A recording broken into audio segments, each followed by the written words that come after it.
Bienvenue aux Nuits criminelles. Ce soir, nous suivons Miss Marple dans La Veuve qui regardait le train. Le silence d'une femme cache un secret, et un train qui passe transporte la vérité. D'où nous rejoignez-vous? Maintenant, versez votre thé et laissez le mystère commencer. La matinée commença sous une brume flottant sur les prairies, adoucissant les abords de St. Mary Mead, si bien que même le clocher de l'église semblait une suggestion plutôt qu'une réalité.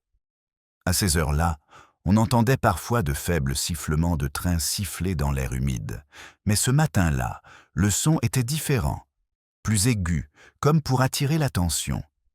Sur le quai de la petite gare locale se tenait Madame Alderman Spence, soigneusement gantée, le chapeau juste relevé, le regard fixé sur le 1032 en partance pour Paddington.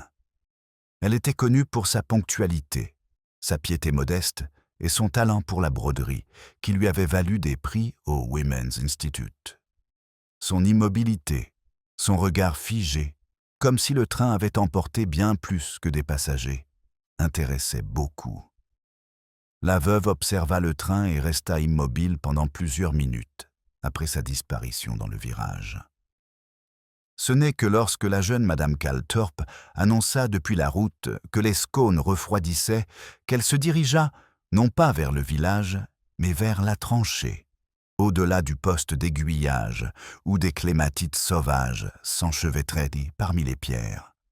Là, elle se pencha, toucha quelque chose à moitié enterré et laissa échapper un petit cri qui attira l'attention du portier qui polissait le laiton près de la salle d'attente. Il confia plus tard à l'inspecteur Crail qu'elle avait l'air profondément bouleversée, sans pouvoir en expliquer la raison. Lorsque la première rumeur parvient à High Street, transmise par Madame Calthorpe au marchand de légumes, puis à Mademoiselle Hartnell, l'objet qu'elle avait trouvé était déjà transformé par les spéculations. Certains disaient qu'il s'agissait d'un gant d'homme, d'autres d'une broche de femme. La vérité était plus simple et plus étrange. Un petit sifflet en argent sur une chaîne, gravé d'initiales trop usées pour être lisibles. C'est ce sifflet qui se posa cet après-midi-là, sur le buffet du presbytère, à côté d'une assiette de petits pains au raisin, tandis que Mademoiselle Marple servait le thé au comité de visite de l'église et écoutait avec l'attention délicate de quelqu'un qui savait que la plupart des mots, comme la moisissure, prospèrent dans les recoins bien entretenus. La conversation oscillait entre le choix des cantiques et la fâcheuse tendance des enfants de chœur à devenir insolents à 14 ans. Ce n'est que lorsque Madame Price Ridley mentionna cette étrange affaire à la gare que la pièce s'arrêta. Ce genre de silence qui invite à l'embellissement. Le sifflet, désormais propre et brillant, semblait également écouter. Miss Marple le regarda, brièvement, puis reporta son attention sur la théière. Elle remarqua que l'on perdait souvent de petits objets dans les moments de grande décision, un gant, une bague, ou parfois un objet sans importance. C'était sa façon de demander, sans en avoir l'air. Avant la tombée de la nuit, le gendarme avait fait un aller-retour à la gare, et il fut établi que le sifflet appartenait, du moins en apparence, à un certain Pévrel, un nom qui avait fait des vagues auprès de certains membres plus âgés de la paroisse. Il avait loué un cottage près de la place publique, des années auparavant, et l'avait quitté brusquement après la guerre, avec une réputation de secret et de dettes impayées. Personne ne l'avait revu depuis. Pourtant, Madame Spence s'était évanouie près de la tranchée où le sifflet avait été retrouvé, et lorsqu'elle s'était réveillée, elle n'avait dit qu'une chose, elle avait cru apercevoir un visage à la fenêtre du dernier wagon. Le chef de gare, qui se targuait de noter tous les départs, affirma qu'aucune personne de ce genre ne se trouvait à bord du train. Le soir, la brume s'était à nouveau épaissie, pressant les fenêtres et étouffant le son de l'horloge de l'église. Dans le salon de son cottage d'Old Mill Lane, Miss Marple était assise près du feu, le journal du jour plié à côté d'elle, et méditait sur l'étrange association entre objet, lieu et émotion. On disait souvent que les trains emportaient.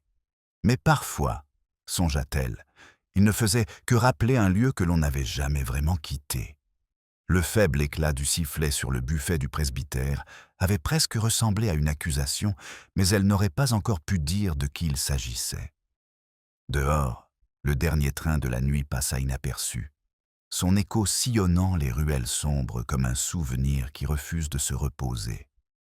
Quelque part, un chien aboya une fois et se tut.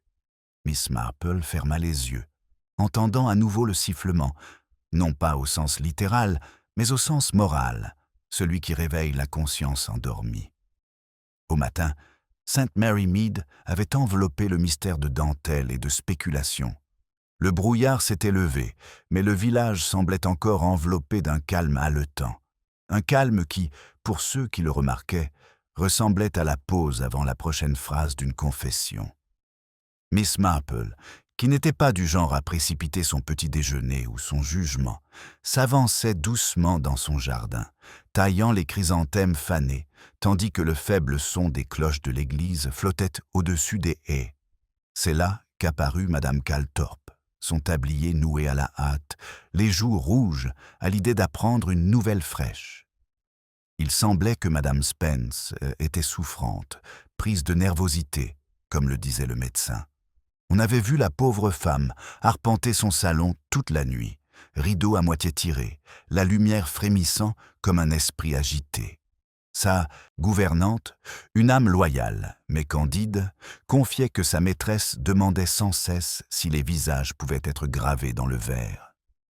Personne ne savait ce que cela signifiait, bien que cela fût répété à midi dans au moins 3 foyers et brodé avec justesse par chacun. Au bureau de poste, Mademoiselle Hartnell et M. Petrick discutèrent du sifflet avec un intérêt personnel, comme si sa découverte était une question de fierté paroissiale. Il fut question de le faire examiner non pas par la police, jugée un peu trop autoritaire, mais par le bijoutier à la retraite qui avait autrefois gravé pour les régates locales. Cependant, celui-ci, absent, étant allé à Bath rendre visite à une sœur gouteuse, laissa l'affaire en suspens. Dans ces moments d'attente, l'imagination s'épanouissait. Miss Marple, se rendant chez l'épicier, capta des bribes de conversation qui flottaient comme des guêpes. Madame Price Ridley croyait que le sifflet était lié à l'espionnage en temps de guerre. La veuve du colonel pensait qu'il faisait partie d'une médaille de soldat, peut-être égarée lors d'une liaison amoureuse. Seule Miss Witherby, l'organiste, émit l'hypothèse que l'évanouissement de Madame Spence n'avait rien à voir avec le sifflet, mais plutôt avec une culpabilité d'ordre purement personnel. Elle le dit avec délectation, comme si la culpabilité était un bon sherry à savourer lentement. Dans l'après-midi, l'inspecteur Creel s'était installé à la gare, une présence à la fois officielle et légèrement théâtrale. Il arborait une moustache si solennelle qu'elle semblait s'incliner légèrement lorsqu'il parlait. Son entretien avec le portier et le chef de gare fut bref, mais suffisamment de villageois de passage le suivirent pour qu'il devienne, en quelques heures, le principal divertissement de la journée. Il s'enquit des 1032 passagers, mais personne ne se souvenait de quelqu'un d'inhabituel. Seulement d'une dame vêtue d'un voile sombre qui n'avait pas acheté de billets, mais était restée près du kiosque à livres jusqu'au départ du train. Cette image, elle aussi, se renforça au fil des récits, avec l'acquisition de gants, de perles et d'un mystérieux paquet noué d'un cordon bleu. Miss Marple, ayant observé l'agitation depuis le quai d'en face, sous prétexte de s'enquérir du colis de son neveu venu de Londres, remarqua 2 choses. Premièrement, le mouchoir de Madame Spence, retrouvé près de la coupe, était de la même facture que celui qu'elle avait brodé autrefois pour un beau drap de lit d'une fête paroissiale, monogrammé avec une élégance discrète. Deuxièmement, le carnet de l'inspecteur Creel portait une petite tache au coin de chaque page, suggérant un homme à la fois méthodique et facilement irritable.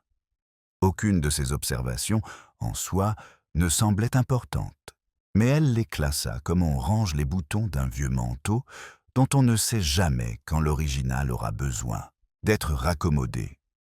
Plus tard, à l'approche de l'heure du thé, le salon du presbytère s'emplit à nouveau du murmure réconfortant de la porcelaine et des miettes. Madame Price Ridley s'étend longuement sur la décadence morale. Mademoiselle Weatherby rétorqua que les nerfs modernes étaient les véritables coupables. Mademoiselle Marple, à moitié à l'écoute, observait la lumière de l'après-midi éclairer le sifflet d'argent posé sur le plateau. Son éclat, non pas vif, mais las de quelque chose longtemps manié, longtemps caché. Elle demanda d'un ton doux si quelqu'un se souvenait de M. Peverell, le prétendu propriétaire. Seul le vicaire se souvenait, vaguement, d'un homme discret, boitant et au sourire indéchiffrable. Un gentleman aux habitudes solitaires, dit-il. Il avait payé les réparations des bancs, puis avait disparu. La phrase flottait étrangement dans l'air, et mademoiselle Marple, remuant son thé, pensa que disparaître pouvait être un acte de générosité ou de peur, selon ce que l'on laissait derrière soi. Quand l'horloge sonna 6 heures, la conversation se tourna vers le banal. Pourtant, sous chaque mot perçait cette faible curiosité qui rendait la vie ordinaire supportable. Miss Marple prit tôt congé, rentrant chez elle par le chemin où le crépuscule se dessinait en plis. Un garçon sifflait quelque part d'un son strident et discordant, et elle ressentit, absurdement, un léger frisson. Sur le pas de sa porte, elle s'arrêta, remarquant un morceau de journal coincé dans la haie.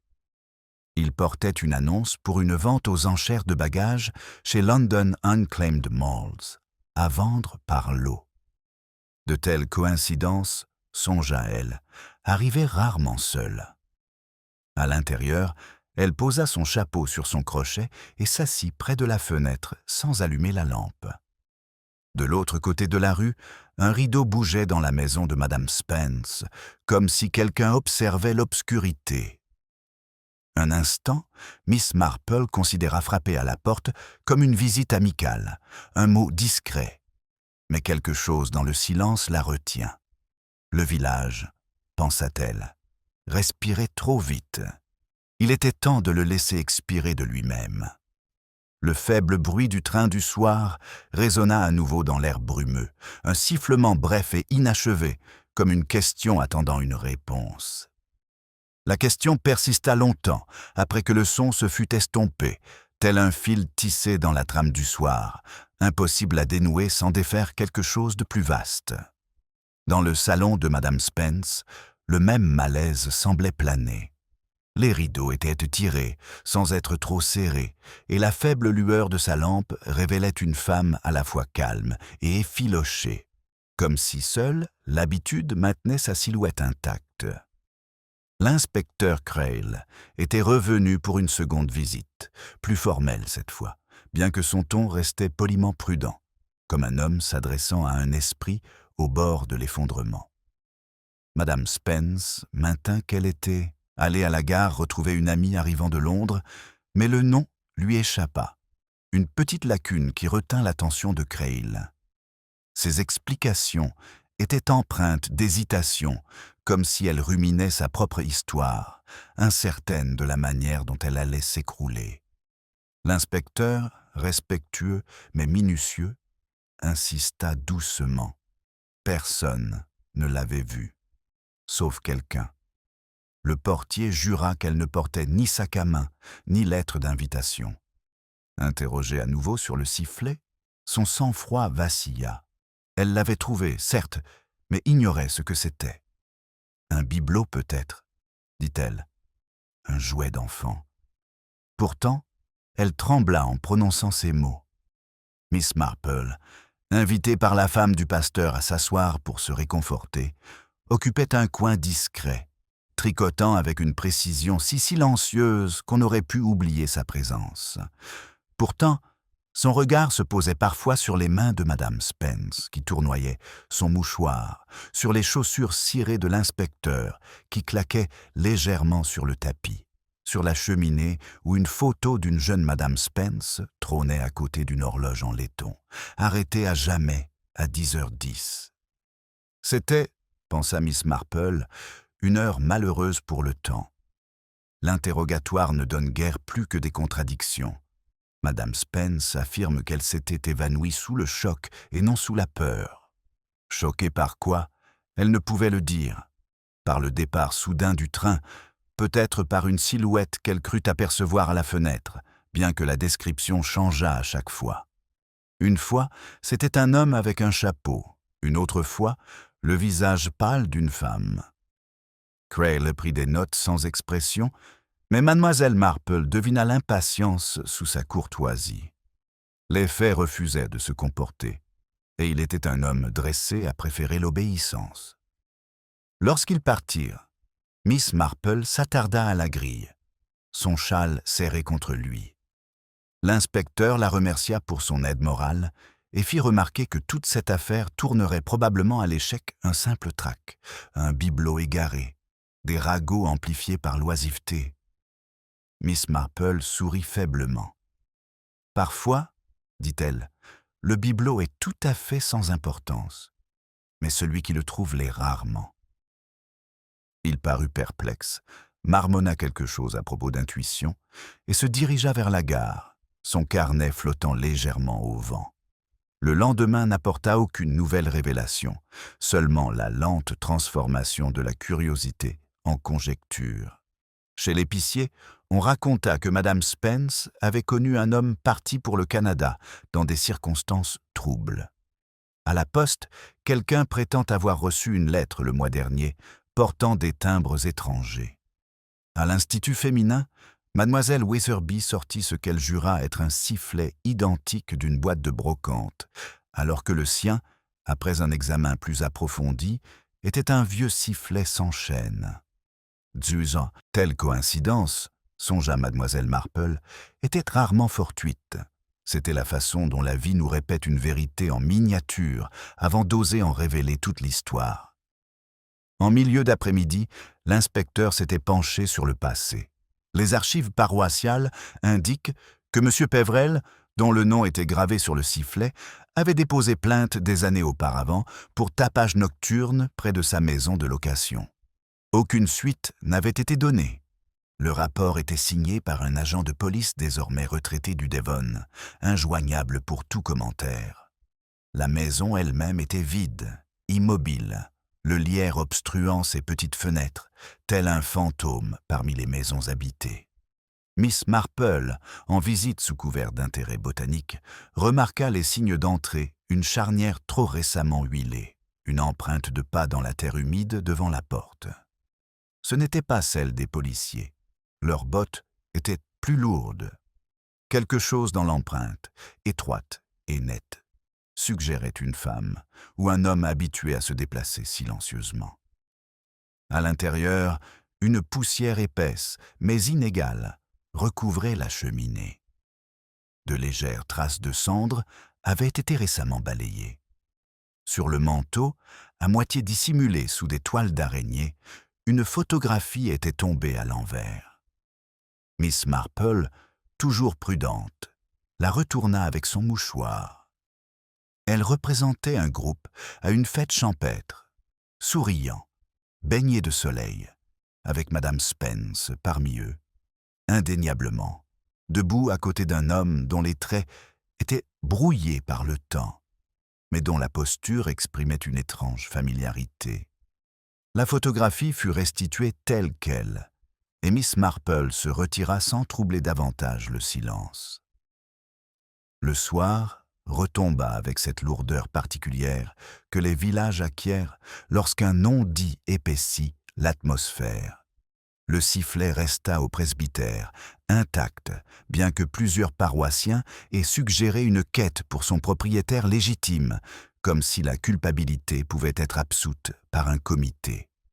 Miss Marple dînait de soupe et de toast, écoutant la radio sans l'entendre. Ses pensées tournaient en circuit silencieux autour de l'horloge arrêtée, de la photographie, du tremblement de la main de Madame Spence. Elle se demandait, comme souvent, Pourquoi les gens trouvaient un tel réconfort dans la dissimulation, alors que la vérité, aussi froide soit-elle, était la seule chaleur durable? Dehors, la pluie commença à tomber doucement, sans précipitation. Une lettre glissa sous sa porte, papier ordinaire, sans signature, écrite d'une main ferme et posée. Il y a des choses qu'il vaut mieux laisser enterrer. Ne les déterrez pas. Ni adresse, ni salutation, rien que ça. Miss Marple le plia soigneusement et le posa près de sa tasse de thé, un léger sourire caressant ses lèvres. Elle avait appris depuis longtemps que les mauvaises herbes, comme les avertissements, prospèrent mieux dans un sol négligé. Et Sainte Mary Mead, pensa-t-elle, était bien trop bien entretenue pour cela. La lettre resta longtemps sur la table, après que le feu se fut éteint. Son unique phrase semblait presque respirer, se dilatant et se contractant au gré de la lumière, comme si elle puisait sa force dans sa vue. Miss Marple l'examina sans la toucher. L'encre était légèrement maculée près du bord, non par la hâte, mais par un écrivain gaucher peu habitué à la prudence. Le papier lui-même exhalait une légère odeur d'amidon de lavande, celle que privilégient ceux qui privilégient la propreté à l'extravagance. L'odeur d'une femme de ménage, peut-être, ou celle d'une veuve. Le matin arriva, gris et introspectif. Dehors, la pluie avait fait scintiller les haies, et l'air était chargé d'une odeur de linge repassé. Miss Marple serra son châle et se dirigea vers le presbytère, la lettre soigneusement pliée dans son sac à tricoter entre une pelote de laine bleu pâle et un patron de moufle pour bébé. La femme du pasteur l'accueillit avec le réconfort d'une théière et la sympathie. Deux choses presque interchangeables à Sainte Mary Mead. Lorsqu'on lui montra la lettre, elle haleta comme il se doit et se signa avec une légère théâtralité. « Eh bien, chère Jane, c'est affreux. Une menace, aussi simple que cela. » Miss Marple s'y refuse. Cela ressemblait moins à une menace qu'à une supplication, dit-elle, le genre de supplice qui oscille entre confession et avertissement. L'inspecteur Krell arriva peu après, interpellé par la bienséance plutôt que par l'inquiétude. Il lut le mot avec une expression qui suggérait un certain agacement envers l'écriture en général. Des absurdités anonymes, déclaratifs, le genre de celles qui surgissent dès qu'une affaire refuse de se comporter correctement. Il le mit néanmoins dans sa poche, promettant de le faire examiner pour y relever des empreintes digitales, même si Miss Marple doutait qu'on en trouve d'autres, qui ne lui appartiennent pas. Sa remarque suivante, cependant, attira son attention. « J'ai l'impression, dit-il, que Madame Spence en sait plus qu'elle ne le dit. Une femme ne s'évanouit pas devant un vieux morceau de métal, à moins qu'il ne soit lié à sa propre conscience. » Il se renversa en arrière, la moustache hérissée de satisfaction. « On l'appellera cet après-midi. On verra bien ce qui se passe. » Miss Marple, le remerciant, réprima un léger soupir. Les hommes du tempérament de l'inspecteur remarquèrent rarement que la vérité préférait se dissimuler. À midi, le village avait déjà choisi son coupable. La réputation de Madame Spence, si longtemps immaculée, commença à s'effriter délicatement. L'épicier se souvenait d'une facture impayée datant d'années antérieures à celle du laitier qui prétendait qu'elle l'avait un jour critiqué sans raison. À Sainte Mary Mead, ces souvenirs étaient moins des accusations qu'un amusement. Pourtant, sous le rire se cachait ce curieux frisson que l'on ressent lorsque la respectabilité tremble, comme si ses propres secrets pouvaient, l'espace d'un instant, échapper à l'attention. Miss Marple rend visite à Madame Spence, sous prétexte de lui rendre un livre emprunté. La femme la reçut dans un salon qui sentait vaguement le camphre et la rose. Elle paraissait plus petite qu'avant, amoindrie par le poids d'une présence invisible. Quand Miss Marple mentionna le temps, Madame Spence esquissa un vague sourire. Quand elle parla du train, son sourire se brisa, J'en ai rêvé la nuit dernière, murmura-t-elle. Les voitures traversant le brouillard, des visages à chaque fenêtre, tous se retournant. Miss Marple ne l'interrompit pas. Le silence, elle le savait, était l'invitation la plus sûre. Il y avait un visage que je croyais connaître, poursuivit Madame Spence. Mais les rêves sont des tours, n'est-ce pas? Sa voix oscille entre le déni et le soulagement. Ce ne pouvait pas être lui, pas après tout ce temps. Il y eut un silence pendant lequel on n'entendit que le tic-tac hésitant de l'horloge. Miss Marple jeta un coup d'œil à la photographie sur la cheminée, la même qu'elle avait vue dans le cottage abandonné. Son cadre avait été poli récemment, et la poussière ne s'était pas accumulée. « Tu gardes ce tableau très propre, » dit-elle doucement. Madame Spence parut surprise, puis sur la défensive. C'était il y a longtemps, une fête religieuse. Tout le monde en avait une. Ses mains agrippèrent l'accoudoir. Il n'était pas ce qu'on disait. Le pronom était exposé. Le ton de Miss Marple reste doux. On ne l'est pas souvent. Lorsqu'elle partit, Madame Spence se tenait sur le seuil, pâle sur fond de boiserie sombre, comme si elle attendait un train qui ne s'arrêterait jamais. À mi-chemin du chemin, Mademoiselle Marple croisa Madame Calthorpe portant un panier de linge et un paquet de nouvelles. Il semblait que la femme de chambre de Madame Spence, une jeune femme nerveuse nommée Ida, avait été surprise dans l'épicerie à déclarer que sa maîtresse avait des lettres qu'elle avait brûlées après les avoir lues. La remarque avait fait l'effet d'un petit pétard. À l'heure du thé, la moitié du village crut que Madame Spence avait été victime de chantage. L'autre moitié pensa qu'elle était la maîtresse du chantage. Ce soir-là, l'inspecteur Crail fait une visite officielle au domicile de Madame Spence. Miss Marple, discrètement depuis son portail, observa sa silhouette disparaître dans la lumière des lampadaires. Lorsqu'il en ressortit une demi-heure plus tard, le pas vif, le visage figé, il s'arrêta pour l'informer, peut-être avec trop d'empressement, que Madame Spence avait avoué connaître M. Pévrel des années auparavant, une brève amitié, comme elle l'appelait, bien que son teint trahît le contraire. L'inspecteur considéra cela comme une quasi-confession.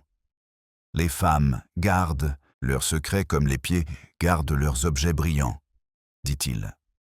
Les hommes aussi, répondit Miss Marple doucement, sauf qu'ils les polissent moins. Après son départ, elle resta à la barrière, écoutant le bourdonnement lointain du train de nuit qui approchait. Quelque part dans ce bruit, pensait-elle, résonnait le rythme constant de la culpabilité, inéluctable, impossible à faire taire. Le sifflet retentit une fois, long et grave, comme un souffle à travers une vitre. Le bruit sourd s'estompa, laissant le village à nouveau immobile, suspendu entre conscience et sommeil. Miss Marple s'attarda un peu plus près du portail avant de rentrer. La maison semblait inhabituellement vivante. Le tic-tac faible de l'horloge de la cheminée trop mesuré, le grincement de l'escalier trop entendu. Elle posa une bougie sur son bureau, non pour s'éclairer, mais pour tenir compagnie, et observa le motif subtil qui se formait sous la surface des événements. Il n'y avait pas de corps, pas de serrure cassée, pas de taches sur le sol, et pourtant, quelque chose de fatal avait commencé. D'après son expérience, la déchéance morale arrivait souvent discrètement, comme l'humidité qui s'infiltre derrière le papier peint, ne révélant ses dégâts que lorsque le motif commençait à se décoller. Le lendemain matin, le courrier apportait une enveloppe de Londres, réexpédiée par son neveu. À l'intérieur se trouvait un horaire de train et un court mot de son écriture vive. « J'ai pensé que ça vous plairait, tante Jane. Vous évite de deviner les trains. » Elle sourit faiblement. C'était le genre de cadeau qui arrivait toujours, juste au moment opportun. Elle étudie la grille imprimée jusqu'à ce que son regard tombe sur le 1032 pour Paddington, le même train que Madame Spence avait vu. Son service de retour, remarqua-elle, s'arrêtait à Milham, un village à une vingtaine de kilomètres de là, connu principalement pour sa librairie d'antiquités et un petit sanatorium fermé depuis la guerre. La coïncidence semblait voulue, même si elle ne pouvait encore le dire. Au presbytère, le sifflet avait été déplacé du plateau vers une boîte doublée de velours. La femme du pasteur le déclarait trop déprimant pour le garder visible. Lorsque Miss Marple demanda, très gentiment, qui avait suggéré cela, on lui répondit que c'était M. Petterick, le notaire, un homme qui aimait les choses en ordre et qui avait un peu peur de lui. Plus tard dans la matinée, elle le trouva debout près du portail du cimetière, le chapeau à l'angle digne, comme s'il surveillait les tombes. Il parlait assez cordialement, mais une tension se cachait sous son air guindé. Une affaire bien désagréable, Miss Marple. Pauvre Madame Spence. Bien sûr, les créatures fragiles, les veuves. Elles ruminent, elles inventent. Son regard, vif et scrutateur, se posa brièvement sur son sac à tricot. « Vous n'êtes pas du genre à vous laisser aller à des théories fantaisistes, j'espère ?» Elle sourit. « Oh non, je trouve la vraie vie assez compliquée. » Leur conversation aurait pu s'arrêter si une rafale de vent n'avait soulevé les papiers sous son bras, les éparpillant sur le chemin. Elle se pencha pour l'aider. Une feuille attira son attention, un papier à en-tête d'un cabinet d'avocats londonien, daté de 3 semaines auparavant, concernant la succession d'Edmund Peverell, décédé. M. Petterick la retira avec plus de force que de courtoisie, marmonnant qu'il valait mieux laisser les questions juridiques aux professionnels. Mais la petite déchirure au coin de la page révéla une partie de la signature de Madame Alderman Spence. Cet après-midi-là, l'inspecteur rend visite à Miss Marple, cherchant, comme il le disait, ses impressions. Il était moins enthousiaste qu'avant, sa confiance entamée par l'absence de progrès. « Cette femme est obstinée », grommela-t-il. « Elle nie tout et ne se souvient de rien. » Si elle connaissait ce Peverell, c'était il y a des années. Il dit qu'il est mort à la guerre. Absurdité, je n'en trouve aucune trace. Il marque une pause, fronçant les sourcils devant le feu. Vous ne croyez pas qu'il y ait du vrai dans cette histoire de visage à la fenêtre du train? Miss Marple dit doucement que l'imagination comble souvent le vide laissé par la peur.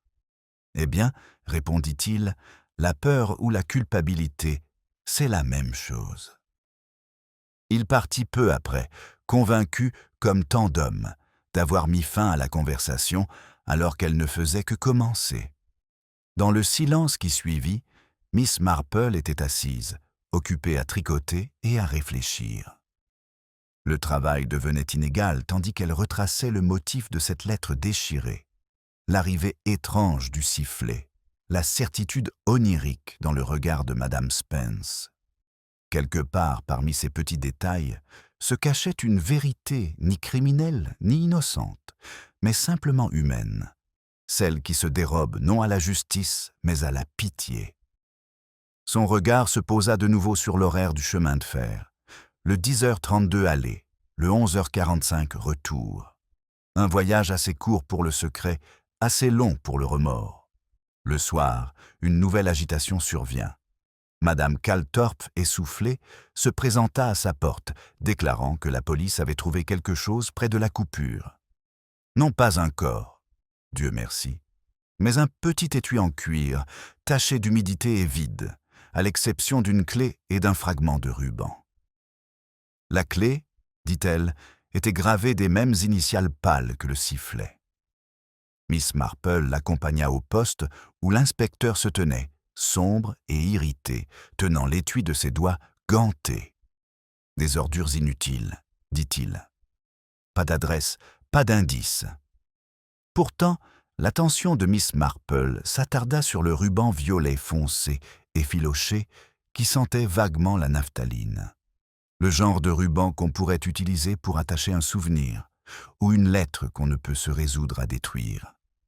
Sur le chemin du retour, elle considéra la chaîne de possession, le sifflet, la clé, la lettre. Tous appartenaient à quelqu'un depuis longtemps disparu, et pourtant chacun était revenu comme si le passé lui-même frappait poliment pour être admis. Les apparences, pensa-t-elle, étaient rarement trompeuses. Seule la respectabilité mentait. Dans le calme de son salon, elle plaça de nouveau la bougie devant elle et traça du bout du doigt le léger motif de poussière laissé sur son bureau. Il formait un petit cercle, parfaitement centré, là où la lettre anonyme avait reposé la veille. Elle effaça la marque et sourit sans amusement. Celui qui lui avait écrit était entré non pas furtivement, mais avec certitude, comme on entre dans une pièce qu'on croit toujours être la sienne. Le cercle sur son bureau, une fois effacé, sembla réapparaître dans ma pensée, un léger anneau marquant l'endroit où l'intrusion s'était arrêtée. Miss Marple, qui n'était pas du genre à précipiter les choses, restait assise, les mains jointes, comme si elle écoutait l'air lui-même expliquer ce que les gens refusaient d'expliquer. Dehors, le faible bruit du train de l'après-midi flottait dans la brume, rappelant patiemment que mouvement et fuite sont deux choses différentes. Le sifflet, la clé, le ruban, tout était revenu du silence. Maintenant, pensa-t-elle, il était temps de voir qui d'autre le ferait. Cet après-midi-là, l'inspecteur convoqua de nouveau Madame Spence au poste. La nouvelle se répandit rapidement, et à son arrivée, le village avait déjà classé ses opinions en rang moraux, bien nets. Certains la plaignaient, d'autres se plaignaient de l'avoir connue.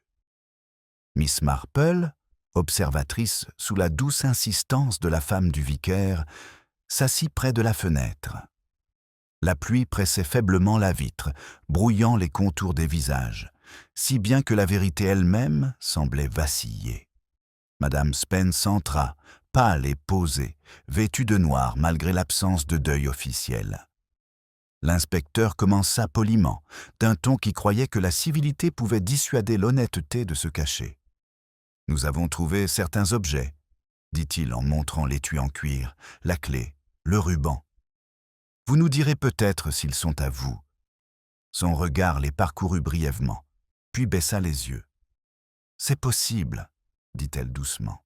« J'ai perdu beaucoup de petites choses au fil des ans. » Sa réponse se voulait anodine, pourtant sa voix trembla au mot perdu.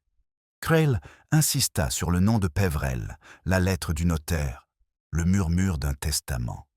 Chaque question semblait évoquer quelque chose de tendre, mais inavoué. Finalement, elle releva la tête et dit, avec une fermeté née de la fatigue, « Si vous voulez savoir le pire de moi, inspecteur, c'est simplement que j'ai cru un homme que je n'aurais pas dû croire. Et j'en ai payé le prix depuis. » Ces mots, bien que dramatiques, ne contenaient aucune pitié. Ils flottaient dans l'air comme un léger parfum, persistant juste assez longtemps pour inviter à l'interprétation. Miss Marple, observant, songea que le passé meurt rarement de vieillesse. Il doit être enterré correctement, sinon il revient avec le visage des vivants. L'entretien se termina sans conclusion, comme c'est souvent le cas. Madame Spence partit, son sang-froid intact, mais le regard perdu, comme quelqu'un qui se promène dans les vestiges de ses souvenirs. Dehors, elle hésita près du bord du quai, jetant un coup d'œil vers les rails lointains. Le sifflement du train suivant la fit sursauter légèrement et elle recula aussitôt. Miss Marple perçoit ce mouvement involontaire, mêlé de peur et de désir, et le range silencieusement parmi d'autres petites vérités. Plus tard, de retour au village, une autre confrontation eut lieu. Mademoiselle Weatherby, ivre de joie, après une répétition de chorale, coinça Mademoiselle Marple devant le marchand de légumes, impatiente de se confier. « Vous avez entendu parler, bien sûr, » murmura-t-elle, « pour l'argent. » Apparemment, Madame Spence avait récemment vendu un terrain, un petit verger attenant au vieux cottage des Peverell, et les fonds n'étaient jamais parvenus à la banque. Le notaire, M. Petterick, avait géré la transaction. Son explication, lorsqu'on l'interrogea, se résumait à un flou bureaucratique, un retard de virement, un document égaré. Pourtant, les rumeurs avaient déjà transformé la somme manquante en catastrophe morale. La veuve évanouie, le notaire au secret, le sifflet gravé au nom d'un défunt, tout s'emboîte trop parfaitement, comme si le village lui-même composait une confession. Miss Marple rend visite à M. Petherick, sous prétexte de discuter d'une souscription caritative.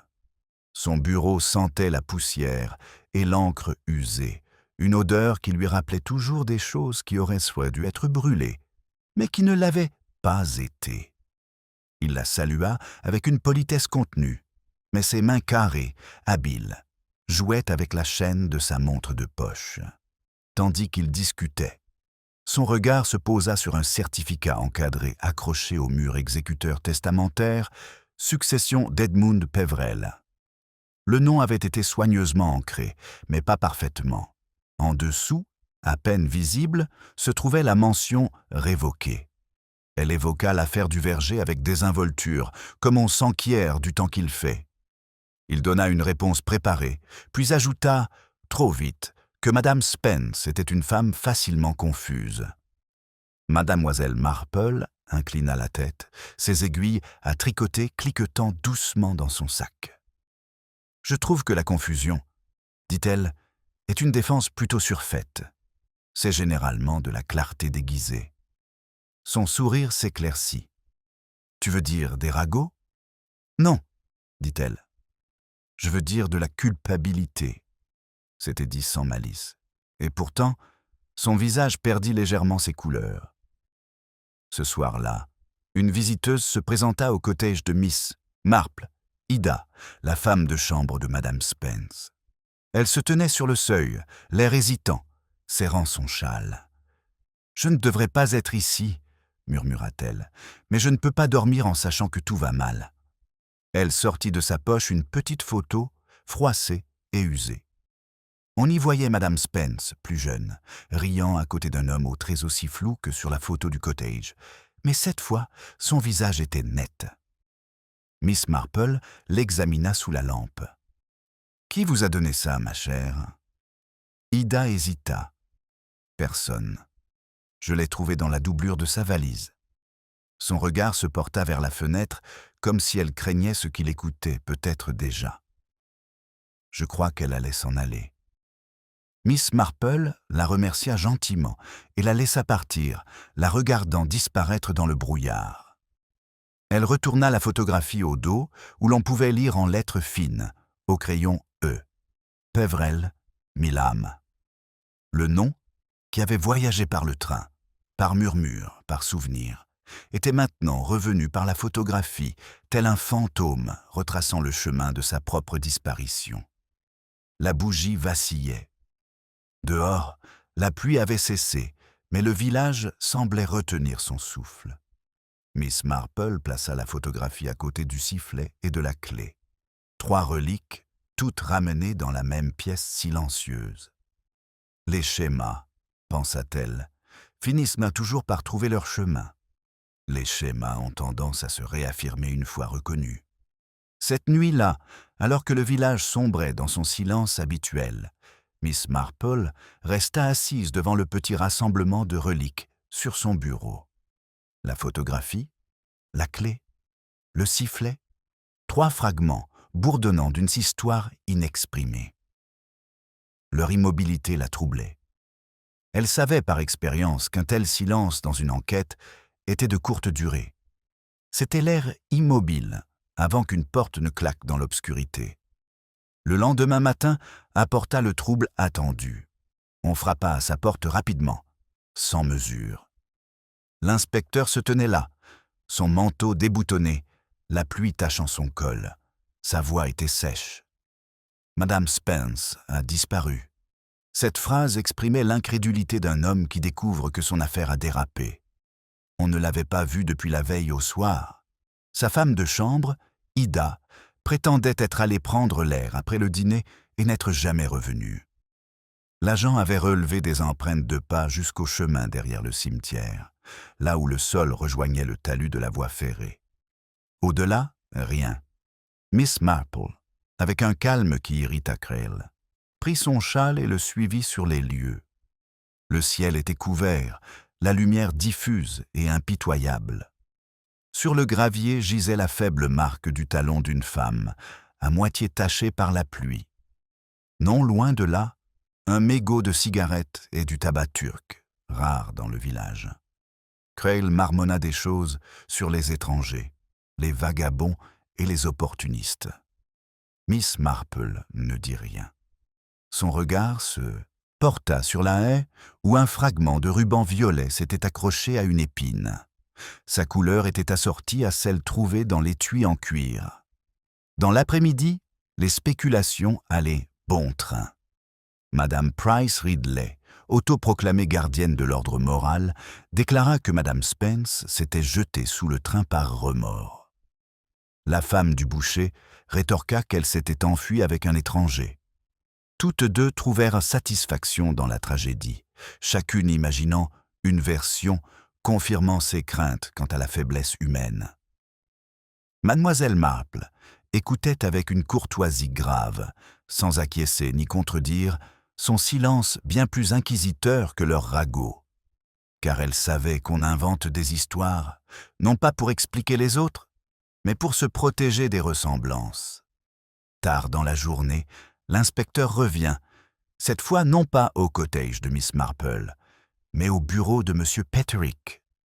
Le notaire le reçut froidement, offrant à la fois du sherry et de l'indignation. Il nia tout contact récent avec Madame Spence, au-delà d'une correspondance juridique. Interrogé sur la succession d'Edmund Peverell, ses réponses furent concises, professionnelles et vaguement répétées. L'homme était mort intestat, je crois, pas d'héritiers enregistrés. L'affaire était close. Pourtant, Crail, malgré ses fanfaronnades, sentit une esquive, sans savoir où insister. Mademoiselle Marple, assise tranquillement dans un coin, supposée témoin moral, remarqua la légère tache d'encre lavande sur la manchette de l'homme, de la même teinte que le ruban. Elle rangea cette observation comme on garde une aiguille dans une pelote à épingles, prête à être brodée plus tard. Les recherches pour retrouver Madame Spence se poursuivirent jusqu'au crépuscule. Des volontaires se déployèrent le long du talus et à travers les bois, appelant son nom dans le brouillard. Le sifflet du train du soir les surprenait à chaque fois, comme s'il répondait. À la tombée de la nuit, quelqu'un trouva son parapluie près de l'escalier menant au poste d'aiguillage désaffecté, un endroit depuis longtemps barricadé, que l'on disait hanté par les échos d'accidents passés. L'inspecteur, lanterne à la main, força la porte gonflée. À l'intérieur, poussière, toile d'araignée et l'odeur caractéristique d'un vieux parfum. Pas de corps, pas de traces de lutte, seulement une enveloppe posée sur la table de contrôle rouillée. Crail le déplia et jura à voix basse. Il lui était adressé, de la main de Madame Spence. « Pardonnez-moi. Le passé est venu pour ce qui lui était dû. Rien d'autre. » La voix de l'inspecteur oscillait entre irritation et malaise. « Une sorte d'aveu, dit-il. » Miss Marple, prenant le papier avec précaution, examina l'encre. Les traits étaient de réguliers, mais le point final traînait légèrement, comme écrit d'une main tremblante. « Ce n'est pas du désespoir, murmura-t-elle, c'est de la résignation. Celle qu'on éprouve à garder trop longtemps le péché d'autrui. » La nouvelle de la découverte se répandit à St. Mary Mead comme une tempête. La postière se souvint d'avoir vu Madame Spence recevoir un colis quelques jours auparavant en provenance de London Small Square et l'avoir enregistré. Personne ne savait ce qu'il était devenu. Les théories se multiplient. Certains affirmaient qu'elle s'était enfuie pour retrouver un héritier secret, d'autres qu'elle s'était cachée pour punir l'incrédulité de l'inspecteur. Toutes les explications s'accordent trop bien, ce qui, pour Miss Marple, signifiait qu'elles étaient erronées. Ce soir-là, elle retourna à la gare. Le quai était vide, à l'exception du portier, somnolent sur un banc. Elle étudia l'horaire accroché au mur le 10h32, le 11h45 et une nouvelle note au crayon service de transport temporaire, agence Milham. La correspondance était maintenant complète, bien qu'invisible. De retour chez elle, elle trouva toujours la photo sur son bureau. La retournant à la lumière de la lampe, elle remarqua pour la première fois que l'arrière-plan flou derrière Madame Spence et Peverell n'était pas un jardin, mais un quai de gare, et sur un petit panneau au-dessus de la foule, à peine lisible, un seul mot Milham. Elle resta assise, immobile, à écouter le silence derrière sa fenêtre. Quelque part, faiblement, un train passa, invisible, sans prévenir, et dans ce bruit, elle crut entendre la forme de ce qui manquait. Le bruit s'estompa, laissant derrière lui un silence plus articulé que le bruit. Miss Marple resta à son bureau, le regard rivé sur le panneau flou de la gare sur la photo. Le mot Milham semblait pulser faiblement sous la lumière de la lampe, comme quelque chose qu'on cherchait à mémoriser. Elle prit de nouveau les horaires de train et suivit la fine ligne noire de l'embranchement, traçant chaque station comme une phrase à lire. Entre St. Mary Mead et Milham, il n'y avait qu'un seul service régulier de marchandises, lent, discret et à peine remarqué par ceux qui n'en dépendaient pas. Il traversait la tranchée derrière le presbytère juste avant minuit. À l'aube, elle écrit 2 courts mots, l'un à l'inspecteur Crail, l'autre à Madame Price Ridley. Le premier demandait un bref mot avant le train du matin. La seconde, une tasse de thé et une oreille attentive. Elle les posta elle-même, arpentant les ruelles humides tandis que la brume se déroulait des haies. L'air sentait l'écorce mouillée et la pluie de la nuit précédente. Sous le calme, elle sentait les gens se réorganiser au gré de la peur.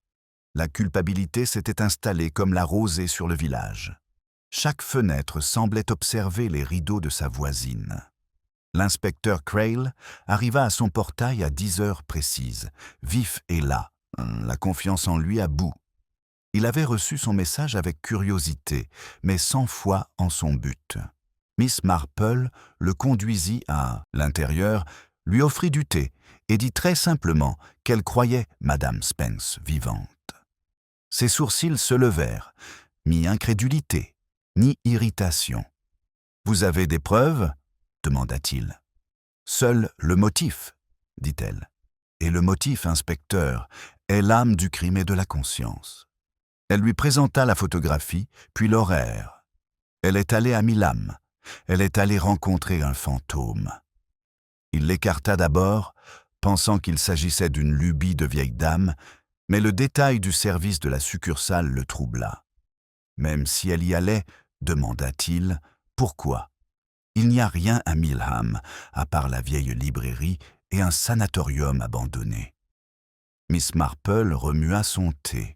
« Il y a de la mémoire, » dit-elle doucement, « et la mémoire est la résidence la plus dangereuse qui soit. » Tandis que Crail organisait une visite discrète à Milham, Miss Marple porta son attention sur le second billet.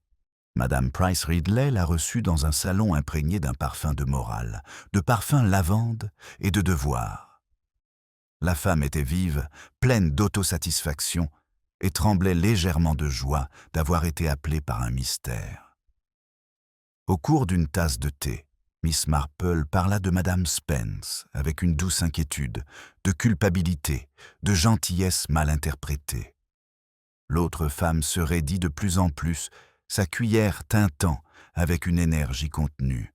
« J'ai toujours dit, » déclara-t-elle, « que la conduite de Madame Spence était étrange.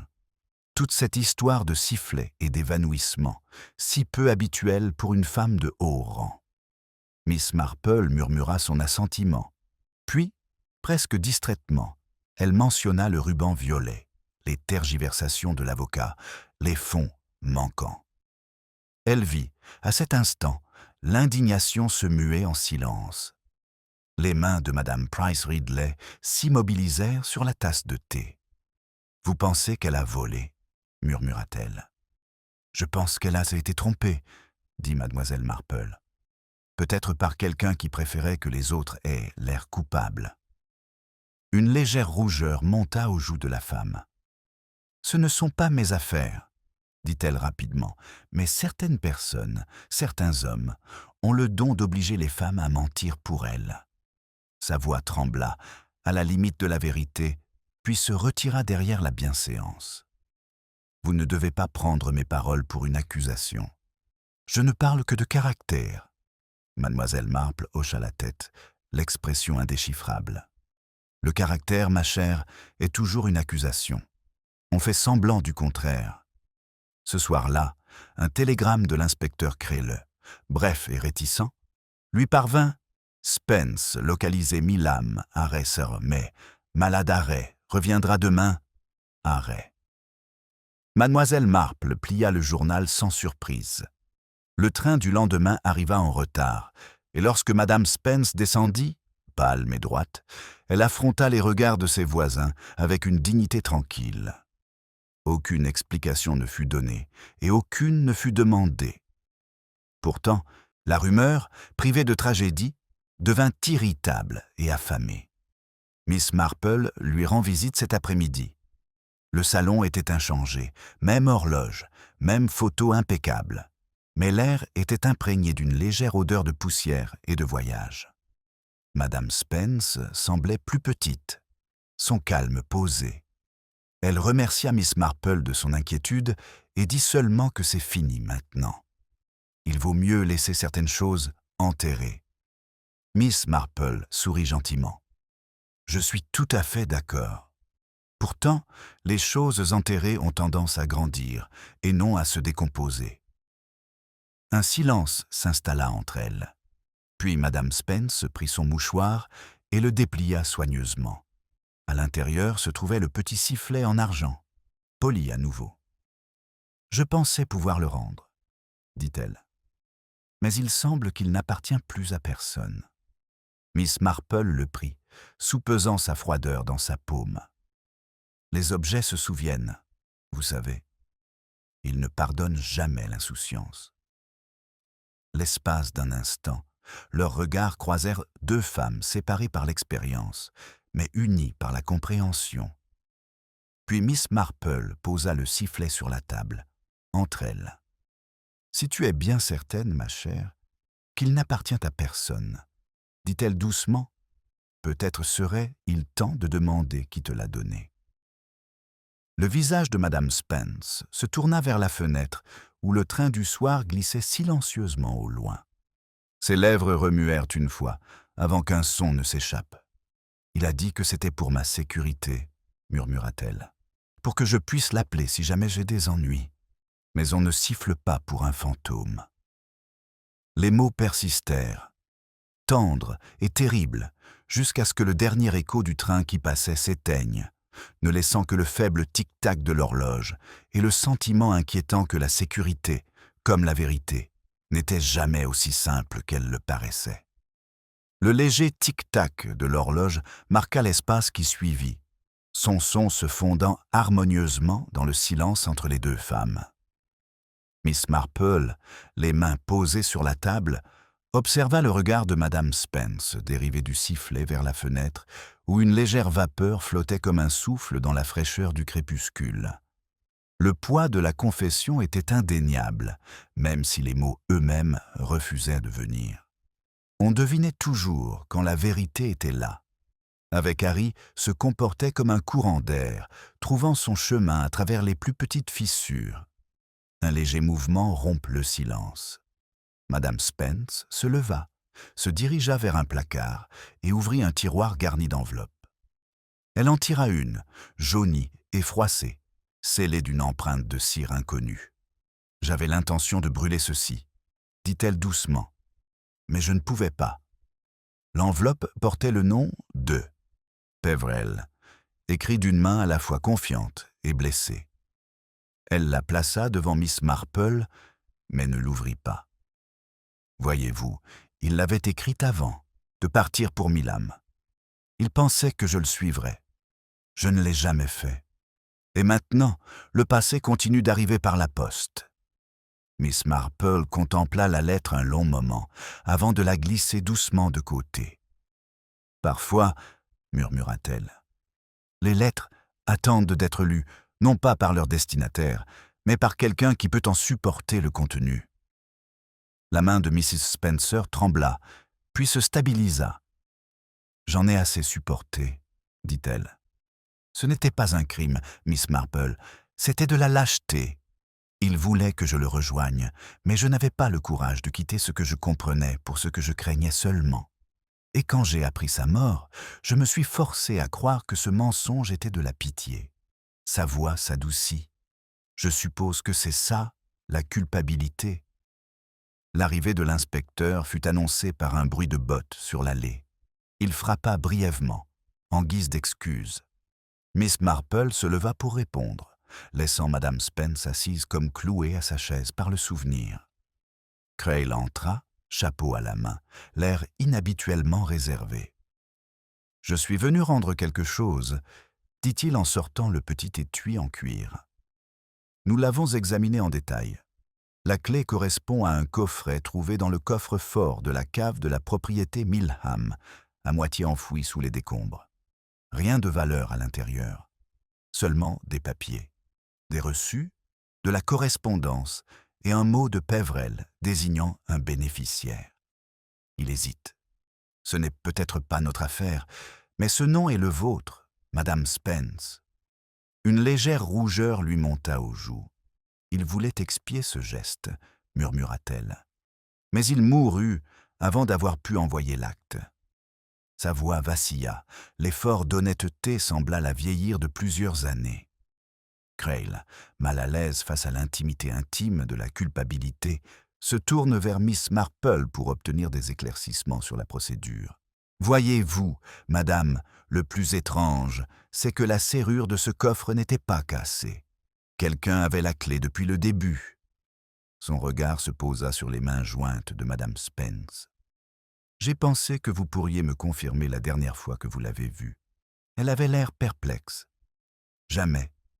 Je l'ai perdue il y a des années. » Les mots restent étrangement suspendus. Miss Marple, se penchant légèrement, tendit la main vers le sifflet posé sur la table. « La chaîne, » dit-elle doucement. « Si vous retirez le sifflet, regardez, il y a un fermoir, caché sous la monture. Il pouvait contenir quelque chose de petit, une clé peut-être. » Elle le détacha avec précaution, révélant une minuscule dent métallique qui correspondait parfaitement à la description de Crail. L'inspecteur laisse échapper une exclamation sourde. Madame Spence fixa l'objet comme s'il avait surgi de sa propre ombre. « Il a dû le cacher, » murmura-t-elle. « Il a dit que j'aurais toujours le moyen de lui ouvrir le cœur. J'ai cru que c'était un sentiment. » Le ton de Miss Marple était doux mais grave. Les hommes déguisent souvent le pragmatisme en romantisme. C'est leur plus grande tromperie. Sur ce, l'atmosphère changea dans la pièce. La vérité, une fois invitée, commença à s'installer parmi les meubles. L'inspecteur se redressa, retrouvant une part d'autorité. « Alors, vous comprenez, Madame Spence, ceci vous disculpe. Quelles que soient ses intentions, cela reste entre vous et les avocats. » Mais l'attention de Mademoiselle Marple s'était déjà portée ailleurs. « Pas tout à fait, » dit-elle doucement. « Voyez-vous, quelqu'un d'autre avait trouvé cette boîte avant la police. Quelqu'un qui avait soigneusement remis les papiers, sachant que la justice allait intervenir. Quelqu'un qui avait toutes les raisons de craindre ce que ces lettres pourraient révéler. » Crail fronça les sourcils. « Vous pensez que c'était Petherick ?» Elle ne répondit pas directement.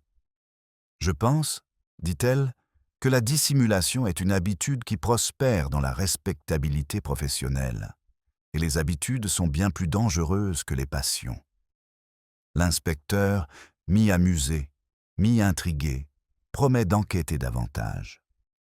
Il partit peu après, laissant derrière lui une légère odeur de pluie et de bureaucratie. Lorsque la porte se referma, Madame Spence laissa échapper un soupir qui ressemblait presque à du soulagement. Elle ramassa la lettre, le sifflet et la clé, les tenant entre ses mains, comme indécise quant à savoir lesquelles garder et lesquelles abandonner. Miss Marple se leva, lui toucha légèrement le bras et dit Le passé a cette étrange façon d'attendre qu'on puisse l'affronter sans trembler. C'est alors qu'il devient pardonnable. Madame Spence esquissa un petit sourire las. Et si on n'y arrive jamais? Alors il attend encore un peu, répondit Miss Marple. Dehors, le soir s'épaississait. Le dernier train de la journée traversait St. Mary Mead, son bruit lointain mais clair. Miss Marple s'arrêta près du portail avant de rentrer chez elle. De l'autre côté de la place, le bureau du notaire était plongé dans l'obscurité, à l'exception d'une fine bande de lumière sous la porte. Elle hésita, l'air pensif, puis se retourna vers son cottage, réfléchissant silencieusement au motif inachevé. Ce n'était pas à la veuve qu'elle pensait maintenant, mais à l'homme qui polissait la culpabilité jusqu'à ce qu'elle brille comme l'innocence. La place était déserte. La nuit s'enroulait soigneusement autour de St. Mary Mead, comme un châle serré. Les pas de Miss Marple étaient silencieux lorsqu'elle passa devant le bureau du notaire, son regard captant à nouveau le mince filet de lumière sous la porte. C'était une étrange lumière, non pas la vive lueur pratique d'une lampe de bureau, mais une faible pulsation ambrée, comme une bougie allumée avec inquiétude. Elle hésita, tendant l'oreille. Un léger bruissement, le grincement d'un tiroir, puis le silence. Les apparences, se rappela-t-elle, font toujours semblant de dormir avant de bouger. Au matin, la lumière avait disparu, la porte était verrouillée et M. Petterick avait pris un train matinal pour Londres. C'est du moins ce qu'affirme son commis, bien que l'incertitude du jeune homme fût manifeste. Miss Marple rentra chez elle à travers la brume, pensant aux hommes qui se rendaient à Londres pour réparer leurs erreurs. C'était une forme de fuite respectable, soigneusement enveloppée dans l'apparence d'une affaire. Elle avait connu de nombreux départs de ce genre, mais rares étaient ceux qui revenaient sans conséquence. L'inspecteur arrive juste après le petit déjeuner, la moustache légèrement de travers, l'air impatient. « Notre ami avocat a disparu », dit-il sans préambule. « J'ai pris le premier train ce matin. » Pas de préavis à son bureau, pas d'explication. Nous vérifions le logement à Paddington. Miss Marple lui offrit une place et une tasse de thé. Ceux qui rangent trop vite, remarqua-t-elle, emportent souvent des objets de valeur avec la poussière, croyait le grognon. Vous le croyez coupable alors? Je pense, répondit-elle, que la culpabilité est rarement une question de ce que l'on fait, mais de la façon dont on la porte. La conversation dévia sur le coffre-fort et les papiers. Creel les avait envoyés à Londres pour qu'ils traitent officiellement un document, mais une lettre d'instruction de Peverell, désignant le notaire comme son exécuteur testamentaire, avait été conservée. Elle était datée d'après la prétendue révocation et signée par un clerc dont Miss Marple reconnut vaguement le nom dans les registres paroissiaux. « Un homme renvoyé pour jeu, je crois, » dit-elle. « De tels témoins constituent un excellent moyen de nier. » Creel fronça les sourcils. Petterick aurait-il pu falsifier la révocation? Elle sourit légèrement. Ou la détruire, ce qui est tellement plus élégant. La différence réside dans le profit. Cet après-midi-là, le temps devint clair et lumineux, d'une gaieté trompeuse. Les villageois vaquent à leurs occupations, les ragots changeant de cours comme un ruisseau. Madame Spence, rétablie mais encore fragile, apparut à l'église pour les vêpres, sa présence à la fois scandaleuse et rassurante. La chorale chante avec une vertu renouvelée. Seule mademoiselle Marple remarqua le banc vide où M. Petterick s'était toujours assis, son parapluie parfaitement aligné avec ses genoux. Cet espace semblait réprouvé par son propriétaire. Le soir arriva, et avec lui, le retour de l'inspecteur. Il était moins vif, plus réfléchi. « Nous l'avons trouvé, » dit-il. « Où est-ce qu'il reste de ses affaires? Une valise à la librairie de Milam, un ticket de prêteur sur gage, une étiquette de chemin de fer, sans nom. À l'intérieur se trouvaient plusieurs papiers, un talon de chèque et un petit étui en argent. Votre sifflet y tient parfaitement. Il posa l'objet sur sa table. « J'ai pensé que vous voudriez le voir. » Miss Marple le fit tourner lentement entre ses mains. L'argenterie brillait faiblement, comme le font certains mensonges polis par la répétition. « C'est curieux, » dit-elle enfin. « Il a dû la manipuler souvent. Le motif est lisse et usé, là où un pouce d'homme pourrait se poser. Pas le genre d'usure dont on hérite. » Crail parut dubitatif. « Alors, qu'en pensez-vous, madame ?» Elle réfléchit un instant. « Cette justice, inspecteur, préfère les outils discrets. » Celui-ci semble avoir servi à ouvrir quelque chose de plus délicat qu'une serrure, une conscience peut-être. Il rit maladroitement, soupçonnant la philosophie. S'il est assez intelligent pour se cacher, nous le trouverons. Londres est vaste, mais pas à ce point-là. Oui, dit-elle doucement. Mais les hommes intelligents se cachent rarement là où ils méritent. Ils se cachent là où on les croit. 2 jours passèrent. Les journaux publièrent un bref article, un avocat local interrogé dans un scandale immobilier dont on ignore le lieu. Le village fut ravi. Chacun se sent justifié. Madame Price Ridley qualifie cela d'ordre divin. Mademoiselle Weatherby de ragot, enfin justifié. Mademoiselle Marple leur sourit poliment. Elle avait appris que la satisfaction s'installe souvent là où la vérité refuse de s'installer. Le 3e jour, un télégramme arriva de Milham. Crail demanda sa présence pour obtenir des éclaircissements. Le ton du message ne trahissait pas le triomphe, mais la perplexité. À son arrivée, l'inspecteur attendait au poste, l'air las et légèrement penaud. « Il est mort », dit-il simplement. « Retrouvé ce matin près de la rivière. Aucune trace de lutte. Plus de papier. » La montre de poche s'arrêta à 10h10. Elle inclina gravement la tête. On dirait que le passé a ses propres rendez-vous. Ils se dirigèrent ensemble vers la petite auberge où reposait le corps, respectable même dans la disgrâce. Sur la table de chevet se trouvait une bougie à moitié consumée, à côté d'une enveloppe ouverte, adressée non à une cour ou à une autorité, mais à Madame Spence. La lettre à l'intérieur était courte, écrite d'une écriture hésitante. « Vous ne trouverez rien qui manque. J'ai pensé protéger votre nom, pas le sien. Pardonnez ce que l'ordre a détruit. » En dessous, la signature était floue sous des taches d'humidité, comme si le regret lui-même avait tremblé. Miss Marple le lut 2 fois, le plia une fois et le rendit à l'inspecteur sans commentaire. « Cela explique tout et rien, » murmura-t-il. « Mais est-ce vraiment le cas ?»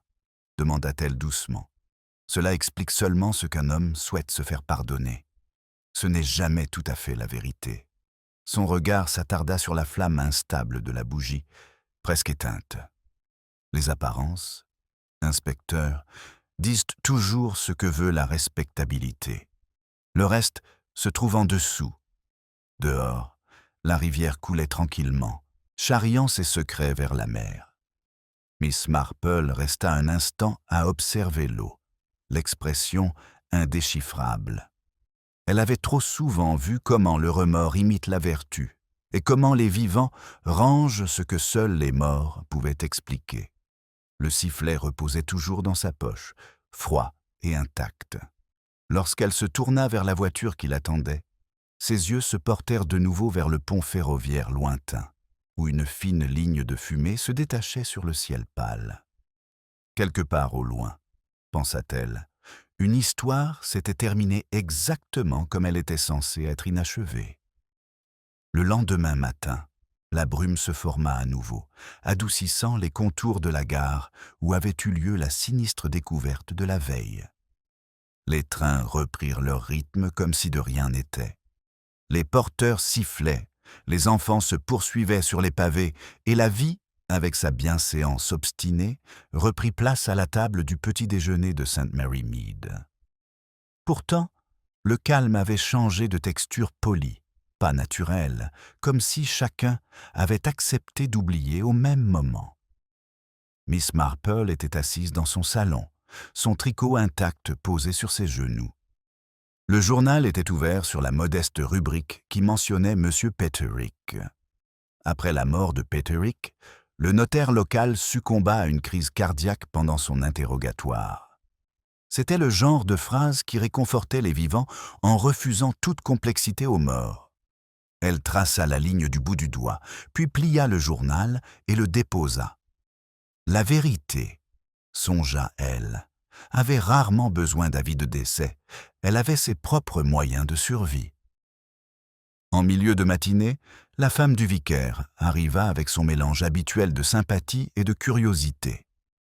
Elle parla avec ferveur du pardon, expliquant comment le pauvre Petterick avait dû être poussé par la tentation. Miss Marple, servant le thé, admit que la tentation portait souvent ses habits du dimanche. « On ne s'attend pas à ce que la méchanceté soit si sage, » dit-elle doucement. L'autre femme sourit avec inquiétude, se demandant s'il s'agissait d'une plaisanterie. Leur conversation dériva, comme le font les conversations villageoises, vers le rétablissement de l'ordre. Le sifflet avait été rendu à Madame Spence, qui comptait le ranger dans un tiroir.